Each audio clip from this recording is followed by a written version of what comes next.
마가라고 하는 믿음의 사람이 주 70년경에 마가복음을 썼습니다. 왜 썼을까요? 예수님이 십자가에 죽고 부활승천하고 40년이 지나갔어요.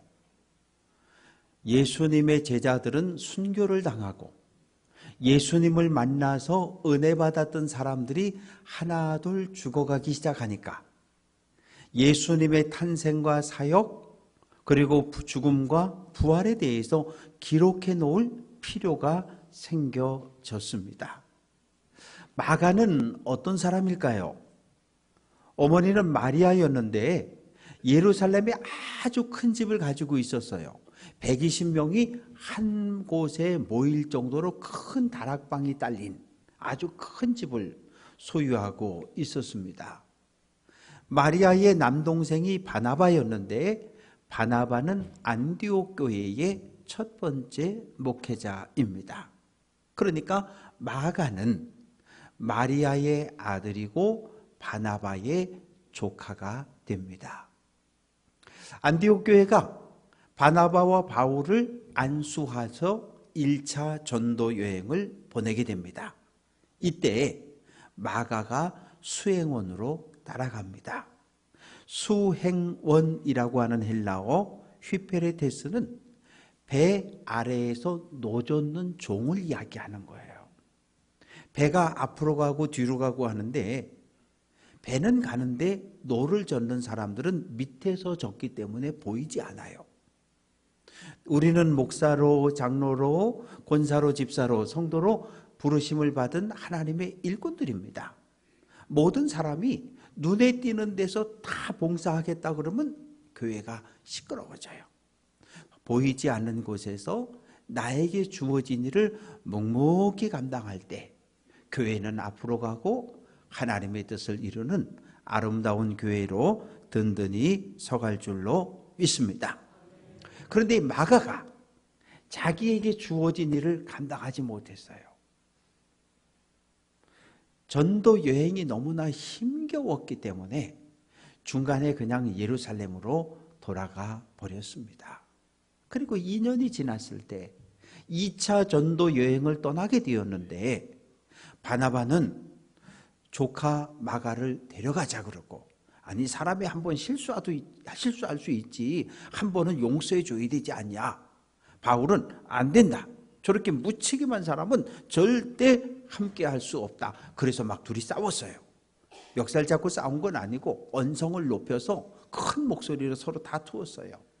그 결과 둘로 갈라지게 되었습니다. 그런데 그 후에 마가가 진심으로 회개했고 그리고 베드로의 제자가 됩니다.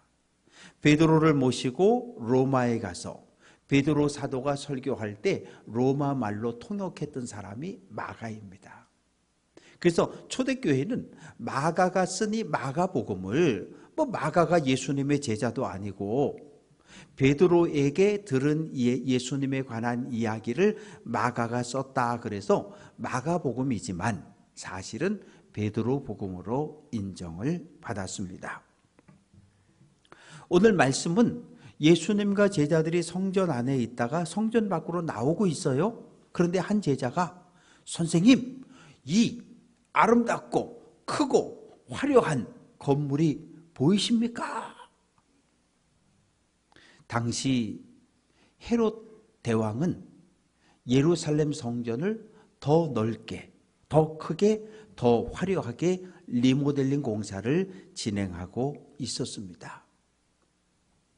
주전 63년에 로마의 티투스 장군이 예루살렘을 정복합니다.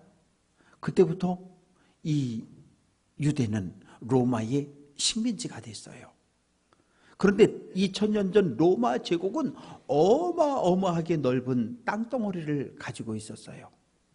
황제가 직접 다 다스릴 수 없기 때문에 이렇게 민족마다 나라마다 구분을 해가지고 거기에 총독을 하나씩 보냈습니다. 그런데 유독 유대 땅에만 또 하나의 왕을 세웠는데 분봉왕입니다. 그래서 이 유대 지역은 헤롯 이 로마 황제, 유대를 다스리는 총독, 그 밑에 왕이 또 하나 통치했는데 첫 번째 왕이 헤롯이었어요. 근데 헤롯은 이스라엘 사람이 아니거든요. 에돔 사람이에요. 아니 저 이방인 놈이 어떻게 헤롯 저놈이 하나님의 거룩한 백성을 다스려? 말도 안 돼. 그래서 유대인들은 거부하고 마음을 꼭 닫아버렸어요. 헤롯 대왕은 어떻게 하면 유대인의 마음을 얻을 수 있을까? 그래서 첫 번째로 제사장 비투스의 딸 마리암네와 결혼을 해서 두 아들을 낳습니다. 그리고 유대인들이 가장 소중하게 여기는 예루살렘 성전을 더 크고 더 넓게 확장해 줘야겠다. 그런데 헤롯은 제사장은 아니니까 성전 안에는 못 들어가니까 성소와 지성소가 있는 곳은 그냥 내버려 두고 외형을 넓히기 시작했는데 없던 이방인의 뜰이 생겨나기 시작하고, 그리고 최고급 대리석을 갖다가 다 쌌어요. 외벽을 둘렀어요. 얼마나 화려하고 멋있었는지 마치 바다에 파도가 치는 것처럼 그렇게 아름답게 리모델링을 했습니다. 그리고 성전 지붕에는 금으로 도금을 하고 아주 화려하게 증축을 했습니다. 무려 83년 동안 공사를 했어요. 주전 20년부터 주 63년까지 83년 동안 리모델링 공사가 계속이 되어졌는데, 예수님이 지금 그 리모델링이 진행 중인 성전을 바라보면서 내 눈에 보이는 저 건물, 돌 위에 돌 하나 남지 않고 다 부서질 거야. 그렇게 예수님께서 말씀을 하셨습니다. 헤롯 대왕이 증축한 이 성전은 솔로몬의 성전, 스룹바벨의 성전과 비교할 수 없을 정도로 크고 화려했습니다. 금방 무너졌어요. 주후 66년에 유대인들이 1차 유대 독립전쟁을 일으킵니다. 갈릴리에 있는 열심당원을 중심으로 해서 일어난 반란은 유대 전체로 퍼져나갔습니다. 왜 반란을 일으켰을까요? 로마 황제가 나는 살아있는 신이야, 칼리굴라 황제의 신상을 로마 제국 전역에 세울 것을 명령을 했고, 유대 총독은 예루살렘 성전 안에다가 황제의 신상을 세워버렸어요. 그러니 유대인들의 입장에서는 저거 우상이라고, 우상숭배라고 비난하기 시작하고, 두 번째는 총독 플로토스가 있었는데 로마 황제가 유대 땅에 부과한 세금이 너무 많아요. 이 세금을 다 감당을 못하니까 예루살렘 성전 창고에 있던 금 가운데 17달란트를 약탈해서 로마 황제에게 갖다 바쳤어요. 그러니 유대인들의 입장에서는 신성 모독이라며 비난하고 목소리를 높였습니다. 스가랴 14장 2절은 내가 이방 나라들을 모아 예루살렘과 싸우게 하겠다. 유대 군사 2만 5천 명, 2만 5천 명이 전쟁을 일으켜서 처음에는 로마 군대를 죽이고 물리쳤어요. 10,000명을 죽였어요. 그런데 시간이 점점점 흐르면서 로마 5개 군단 8만 명이 투입되어지게 되고 결국은 예루살렘이 무너지게 됩니다. 유대 역사가였던 요세푸스의 기록에 의하면 이 1차 유대 독립전쟁으로 110만 명의 유대인과 군사가 죽임을 당했고, 그리고 9만 7천 명이 노예로 팔렸다, 이렇게 기록하고 있습니다. 예루살렘을 공격했던 로마 군대가 성전을 약탈하고 성전에 불을 질러버렸어요. 그리고 동, 남, 북쪽의 성벽을 다 헐어버립니다. 서쪽 벽 하나만 남겨놨어요. 왜요? 누구든지 로마 제국의 로마 황제에게 반란을 일으키면 이렇게 만들어주겠다는 거예요. 본보기로 서쪽 벽 하나만 남겨두었고, 오늘날도 유대인들은 그 서쪽 벽을 통곡의 벽이라고 불러요. 전 세계에 흩어진 유대인들이 모여서 그 성벽을 잡고 기도하고, 성벽 돌과 돌 사이에다가 기도의 제목을 써서 집어넣고, 그리고 지금도 울며 기도하고 있습니다. 그런데 추후 125년에 유대인들이 두 번째 독립전쟁을 일으킵니다. 그래서 로마 황제가 화가 잔뜩 났어요. 하드리안 황제가 화가 나서 유대인을 유대 땅에서 추방시켜 버렸어요. 그러니 예루살렘, 유대, 갈릴리 어디에도 유대인은 살 수 없게 되었고 모두 전 세계로 흩어져 버렸습니다. 영국, 러시아, 스페인, 독일, 네덜란드 뿔뿔이 흩어져서 살게 됩니다. 유대인의 공동체를 만들고 살아가는데 그 당시 유럽 전체가 기독교 국가였거든요. 기독교인들이 유대교인들을 박해하기 시작하는 거예요. 저놈들이 예수님을 죽였다. 저놈들이 예수를 십자가에 못 박아 죽였다고 박해하고 탄압합니다. 그 탄압의 정점은 2차 세계대전입니다. 독일의 히틀러가 2차 세계대전을 일으켰는데 1933년부터 1945년 종전 때까지 홀로코스트, 유대인 600만을 죽였어요. 그때 유대인들이 깨달은 거예요.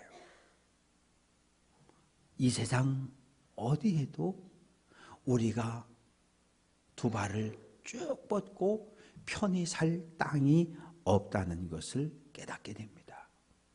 그래서 홀로코스트에서 살아남은 유대인들이 시온으로 돌아가자, 시온으로 돌아가자, 예루살렘에 이스라엘을 세우자고 결의하게 되고, 그 당시 이 팔레스타인 이 땅은 영국이 통치하고 있었는데 2차 세계대전이 끝나면서 영국이 철수하면서 1948년 5월 14일 이스라엘 유대인들이 들어가서 이스라엘 왕국과 남유다 왕국을 계승하는 이스라엘을 건국합니다. 제자들은 미가 선지자의 예언을 기억하고 있습니다. 미가 3장 12절 너희로 말미암아 시온은 갈아엎은 밭이 되고 예루살렘은 무더기가 된다고 이야기합니다. 이미 한 번 주전 586년 바벨론 군대에 의해서 예루살렘 성이 무너지고 성전이 불탔던 한 번의 아픔을 가지고 있어요. 포로로 끌려갔습니다.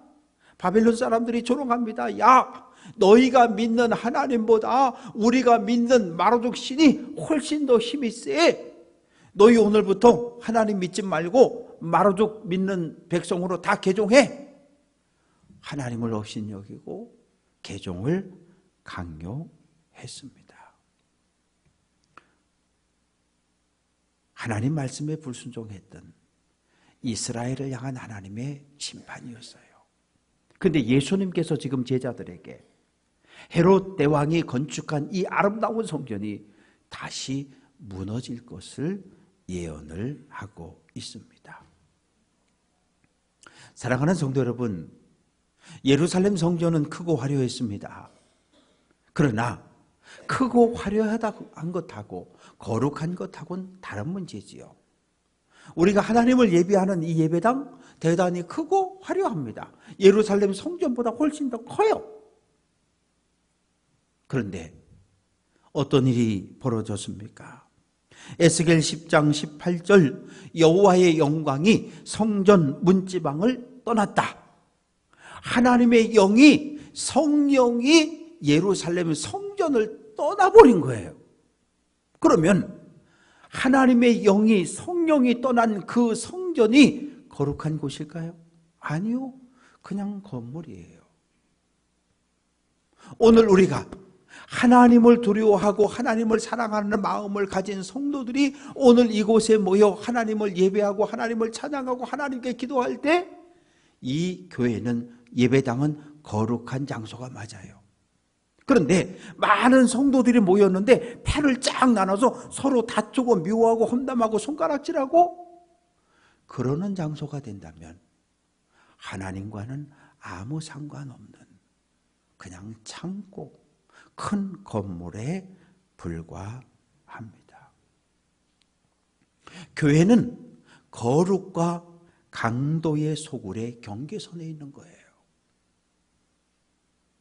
오늘 우리가 하나님을 예배하는 이 예배당이 하나님을 예배할 땐 거룩한 장소가 되지만 하나님 성령을 무시하고 사람의 욕심과 욕망을 내세우는 그런 공간이 될 때는 강도의 소굴일 뿐이지요. 바라고 소망하는 것은 마음을 모두어서 하나님을 예배하는 거룩한 성도들 될 수 있기를 주님의 이름으로 축원합니다. 유대인들은 눈에 보이는 성전하고 하나님을 동일시했어요. 성전이 무너지면 하나님도 무너진다고 생각했어요. 정말 그렇습니까? 아니, 그렇지 않아요. 사도 바울은 성령이 임한 우리의 몸을 거룩한 집 성전이라고 표현을 했습니다.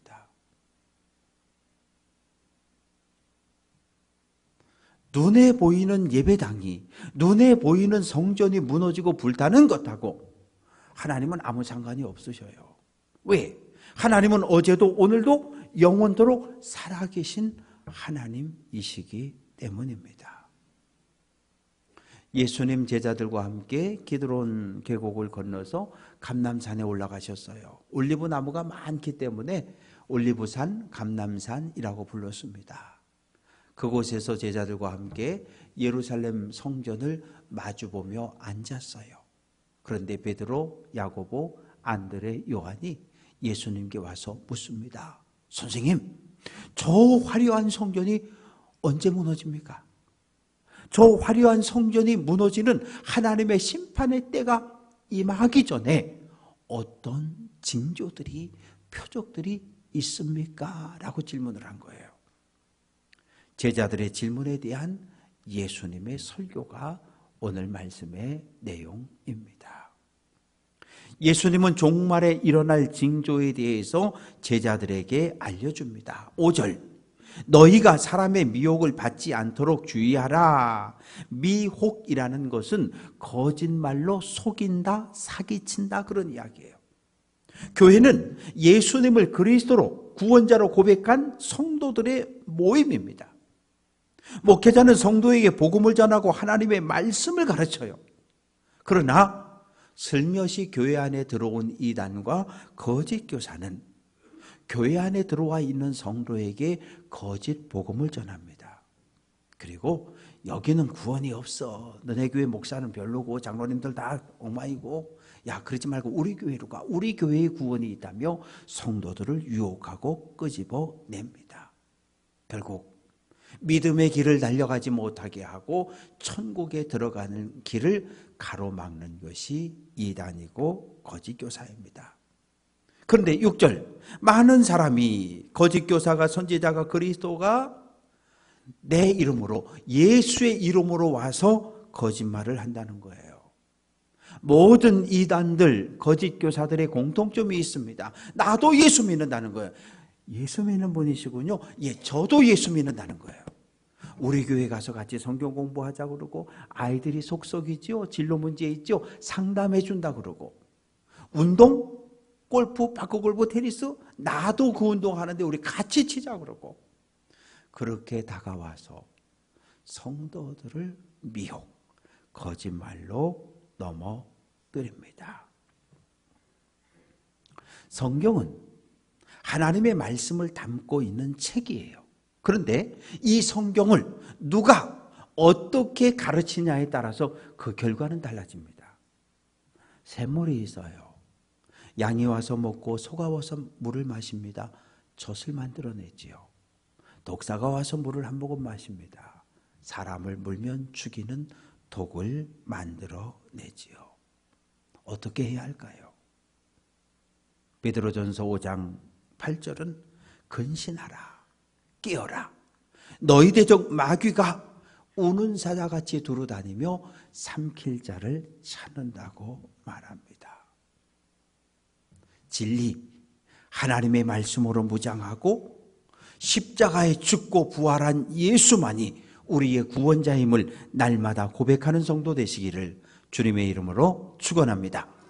예수님도 제자들도 사도 바울도 교회를 세웠어요. 그런데 모든 이단과 거짓 교사는 멀쩡히 서 있는 교회를 넘어뜨리고 부서뜨립니다.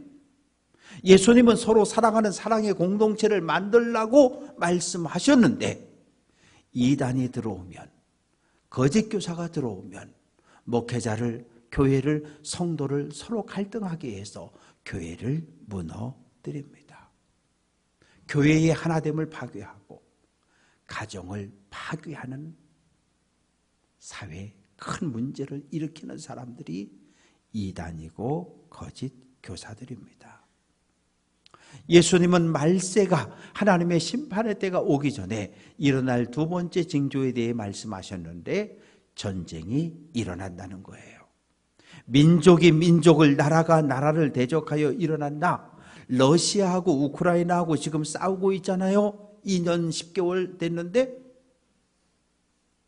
러시아, 우크라이나 같은 동슬라브 민족입니다. 러시아 종교회, 우크라이나 종교회 같은 종교회입니다. 민족도 같고 종교도 같은데 싸워요. 지금까지 30만 명이 죽었고 110만 명 이상의 부상자가 생겨났어요. 이 참혹한 전쟁이 언제 끝날지 몰라요. 그런데 예수님은 말세의 종말의 징조 가운데 하나가 전쟁이지 끝이 아니라고 말씀하십니다. 8절 곳곳에 지진이 있으며 기근이 있으리니 이는 재난의 시작이다.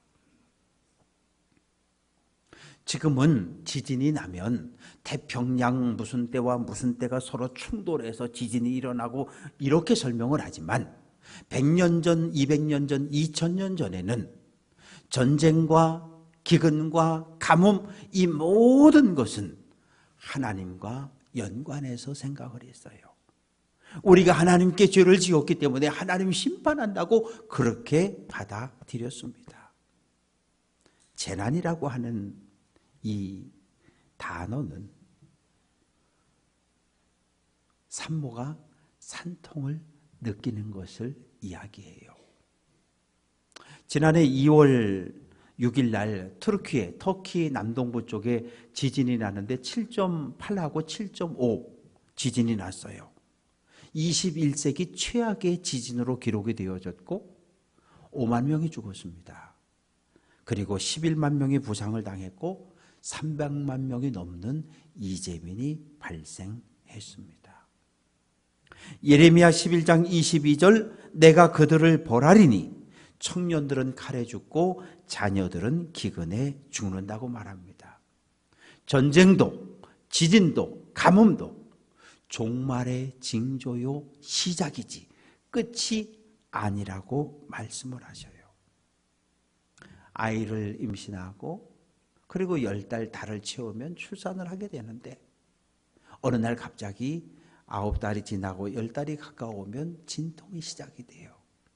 그러면 아이가 태어날 때가 다가왔음을 우리가 느끼는 겁니다.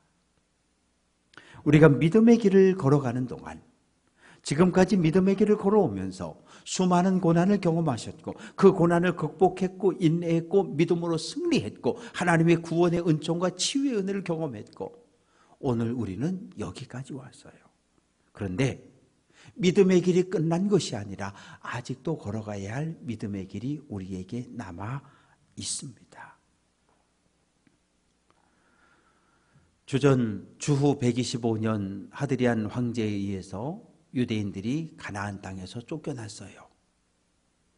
그리고 2000년 동안 그 땅을 차지하고 산 사람들이 팔레스타인 사람들입니다. 그런데 갑자기 1948년 돼서 총과 칼 들고 와가지고 예루살렘에 이스라엘을 세웠잖아요. 2000년 동안 살아왔던 팔레스타인 사람들이 가만히 있습니까? 1차, 2차, 3차, 4차 중동 전쟁이 벌어졌고 팔레스타인 사람들은 2차례에 걸쳐서 독립, 봉기를 일으켰다가 모두 실패했어요. 그리고 지금 팔레스타인 사람들은 가자 지구하고 서한 지구에 갇혀 살아가고 있습니다. 지난해 10월 7일 하마스의 테러로 인해서 1000여 명이 죽었고 200명이 넘는 인질이 잡혀갔어요. 지금까지 이스라엘과 하마스의 전쟁으로 4만 명 이상이 죽었습니다. 그런데 3분의 1은 어린아이들이라는 거예요. 전쟁이 언제 끝날지, 얼마나 더 많은 사람이 죽어야 할지 아무도 모릅니다. 러시아와 우크라이나의 전쟁에 북한군이 참전을 했고 그것은 곧 한반도의 전쟁의 위기가 다가오고 있음을 깨닫게 해줍니다. 우리도 독립, 전쟁, 휴전 70년의 세월이 흘렀지만 여전히 이 땅에는 전쟁의 기운이 있어요. 핵무기 안 돼요. 정치인 안 돼요. 평화의 왕이신 예수 그리스도를 통해서 이 땅의 모든 전쟁이 끝나고 평화의 그날이 오기를 기도해 주시기를 주님의 이름으로 부탁드립니다. 사랑하는 성도 여러분, 오늘 우리 눈을 유혹하는 세상의 수많은 주장들을 따라가면 안 돼요. 그리고 전쟁, 기근, 지진, 전염병, 수많은 사건과 사고를 바라보면서 우리는 물어야 해요. 하나님의 뜻은 어디에 있습니까? 왜 이 땅에, 왜 전염병이, 왜 기근이, 왜 지진이 멈추지 않습니까? 물어야 해요. 그리고 하나님의 음성을 들어야 합니다. 여기까지 왔는데 이단이 꼬신다고, 거짓 교사가 미혹한다고 넘어가면 얼마나 억울합니까? 천국이 가까웠는데 진리로 무장하고 깨어 기도함으로 이단과 거짓 교사의 유혹을 물리칠 수 있는 귀한 성도들, 때를 얻든지 못 얻든지 복음을 전하는 증인의 삶을 살아갈 수 있기를 주님의 이름으로 축원합니다. 오늘 주님 오신다. 오늘 나에게 마지막 날이라고 하는 종말의 의식을 가지고 늘 깨어 하나님께 기도하며 진리의 말씀을 꼭 붙잡고 하나님의 나라까지, 천국까지 갈 수 있는 귀한 성도들 될 수 있기를 주님의 이름으로 축원합니다.